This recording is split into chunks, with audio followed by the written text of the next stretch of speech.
Hi guys, तर आज आपण उपीट बनवणार आहोत. तर त्यासाठी मी एका कढईमध्ये तेल घेतलेलं आहे. त्याच्यामध्ये आपण मोहरी आणि जिरे टाकूयात व त्याच्यामध्ये थोडीशी उडदाची डाळ टाकूयात फोडणीमध्ये.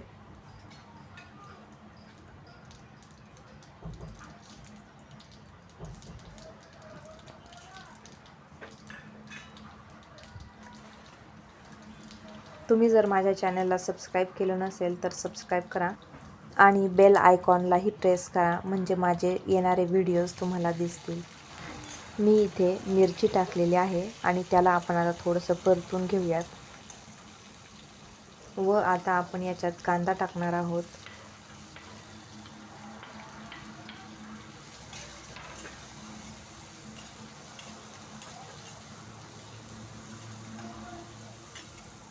तो छान थोडासा लाल होईपर्यंत परतून घेऊया.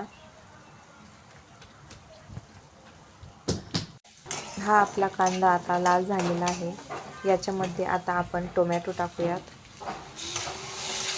तेही थोडंसं सॉफ्ट होईपर्यंत आपण त्याला परतून घेऊ.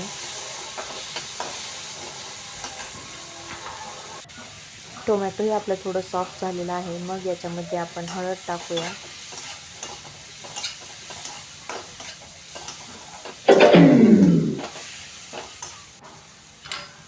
ते थोडंसं परतून घेऊ.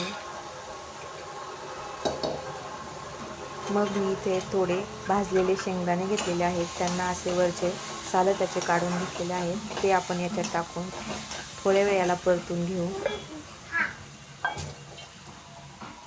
आपलं हे आता परतून छान झालेलं आहे. आता आपण याच्यामध्ये पाणी घालूया. पाणी आपल्या आवश्यकतेनुसार, उपीट आपल्याला जेवढं बनवायचं आहे तेवढं पाणी टाकूयात. मी रवा अगोदरच भाजून घेतलेला होता.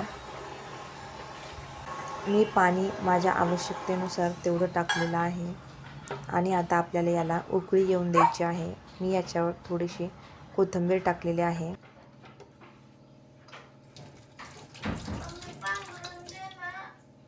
हे पहा, आपल्या उपीटच्या पाण्याला आता उकळी आलेली आहे. आता याच्यामध्ये आपल्याला रवा घालायचा आहे. तो मी अगोदरच भाजून घेतलेला होता. मंद आचेवर आपण जरा लाल होईपर्यंत मी तो भाजून घेतलेला होता. आता याच्यामध्ये आपण थोडा थोडा करून रवा घालून सतत हलवत राहूया, म्हणजे त्याची गुठळ्या वगैरे होणार नाही म्हणून.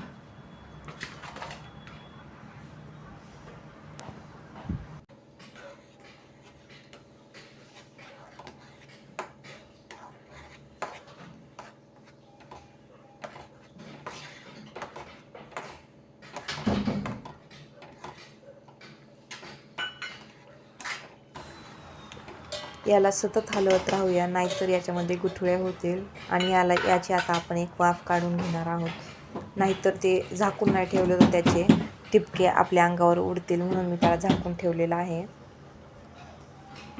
याची आता एक वाफ काढून घेऊया, म्हणजे तोपर्यंत हे पाणीही आटून जाईल.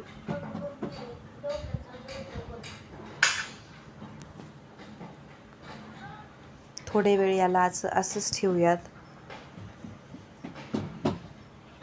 आता याचं झाकण काढून पाहू, याचं पाणी आटलेलं आहे का. तर हे पहा, याचं पाणी सर्व आटलेलं आहे. आता याला आपण जरा हलवून घेऊ.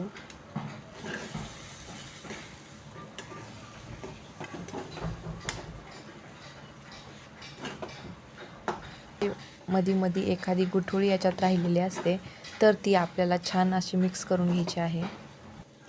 ती फोडून घेऊयात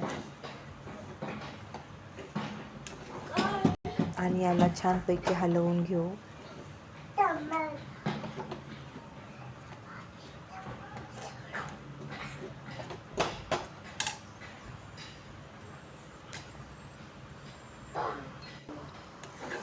याला छानपैकी हलवून घेऊया. सर्व याला एकजीव झालं पाहिजे, याच्यातले सर्व मसाले वर हा भाजलेला आपण रवा आहे तो.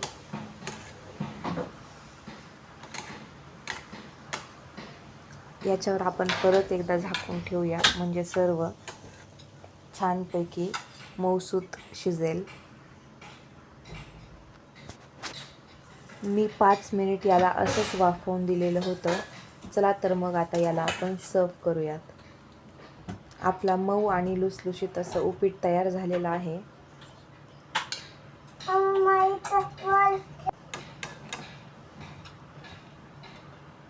या उपीट खायला.